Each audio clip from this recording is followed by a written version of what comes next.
Every single day, you turn on your phone and get blasted with financial noise. One self proclaimed expert screams at you to buy individual tech stocks.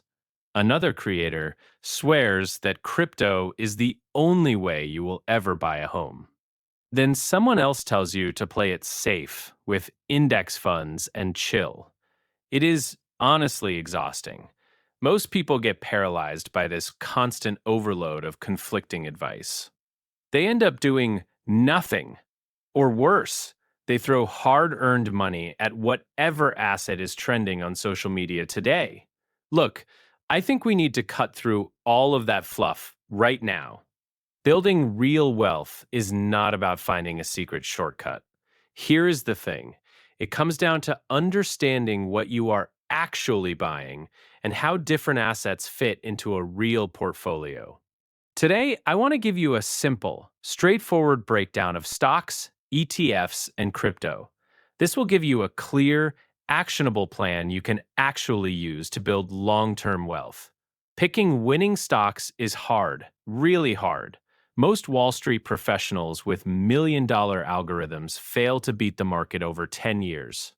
So, expecting to do it consistently in your spare time is basically a massive gamble. But let us break down what an individual stock actually is. When you buy a stock, you purchase a direct slice of ownership in a real business. If you buy shares in Apple or Microsoft, you literally own a piece of their future earnings and physical assets. You make money in two basic ways. First, if the company grows its profits, the share price usually goes up over time. Second, some established companies pay out dividends, which is essentially cash paid directly to you just for holding their stock. Here is the catch that most beginners overlook. Single company risk is real, and it can bite hard. If that business makes a terrible management decision, faces a lawsuit, or gets outpaced by a competitor, your investment can tank overnight. In my experience, holding individual stocks causes extreme emotional volatility. You find yourself checking prices every 5 minutes. You panic over every negative headline. Then you end up selling at the worst possible moment.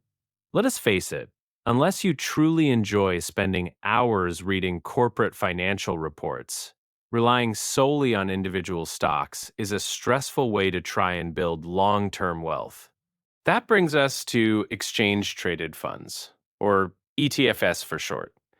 If individual stocks are like buying single ingredients at the store, an ETF is basically like buying a prepackaged grocery basket that contains a little bit of everything.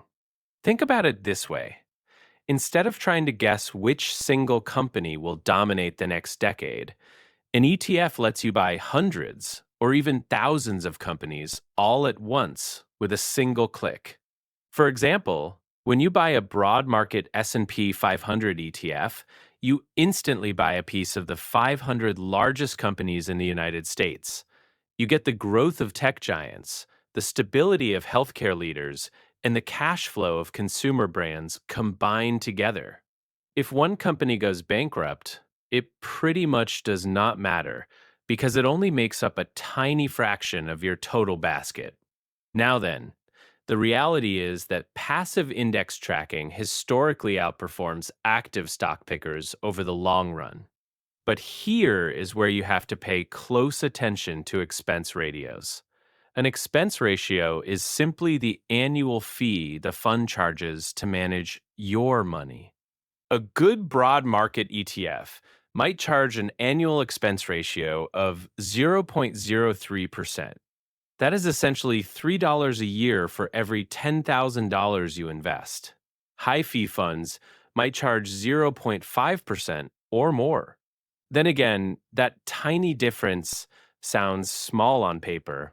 However, over 30 years of compounding returns, high fees can quietly strip away tens of thousands of dollars from your future nest egg. Broad market ETFs give you instant diversification and low costs, making them the ultimate engine for growing serious wealth without taking on unnecessary single company risk. Now, let us talk about cryptocurrency. Crypto is a completely unique digital asset class driven by technology, network adoption, and overall market sentiment. Unlike stocks and ETFs, cryptocurrencies do not represent ownership in a traditional business with revenue, corporate assets, or cash flow. When you buy Bitcoin or Ethereum, you are essentially buying into a decentralized network protocol. The value of crypto relies almost entirely on market demand, technological utility, and collective belief. If more people adopt the network, the price can skyrocket fast. Very fast. The truth is that crypto offers UPSI potential that traditional assets simply cannot match in short timeframes. However, that potential reward comes with brutal downside volatility. It is pretty common for crypto markets to experience 70 or 80% drawdowns in a single bear market. I have noticed that many new investors treat crypto like a guaranteed lottery ticket. They put all their savings into speculative tokens right at the peak of the market cycle. When the market inevitably corrects, they suffer massive financial losses and walk away bitter.